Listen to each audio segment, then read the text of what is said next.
Good morning, everyone. For my presentation today, I'm going to report on an assignment that I did recently. My brief was to analyze the methods used in a small study about job satisfaction, and then to make recommendations for future studies of a similar kind.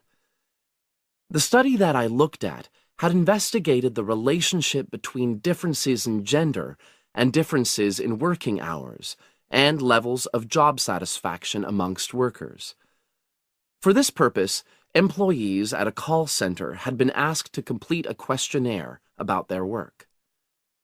I'll summarize the findings of that study briefly now.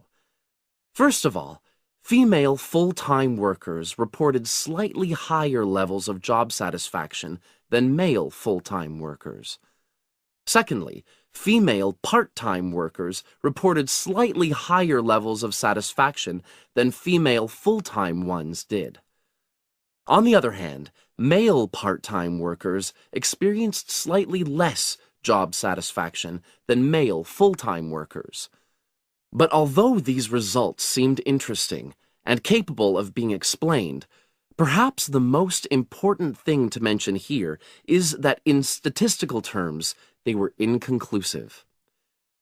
Personally, I was surprised that the findings hadn't been more definite, because I would have expected to find that men and women, as well as full and part-time workers, would experience different levels of satisfaction. So I then looked more carefully at the methodology employed by the researchers to see where there may have been problems. This is what I found. First of all, the size of the sample was probably too small. The overall total of workers who took part in the survey was 223, which sounds quite a lot, but they had to be divided up into subgroups. Also, the numbers in the different subgroups were unequal. For example, there were 154 workers in the full-time group, but only 69 in the part-time group. And amongst this part-time group, only 10 were male, compared to 59 who were female. Secondly, although quite a large number of people had been asked to take part in the survey, the response was disappointingly low. A lot of them just ignored the invitation. And workers who did respond may have differed in important respects from those who didn't. Thirdly, as the questionnaires had been posted to the call center for distribution, the researchers had had very limited control over the conditions in which participants completed them. For instance, their responses to questions may have been influenced by the views of their colleagues. All these problems may have biased the results. In the last part of my assignment, I made recommendations for a similar study, attempting to remove the problems that I've just mentioned.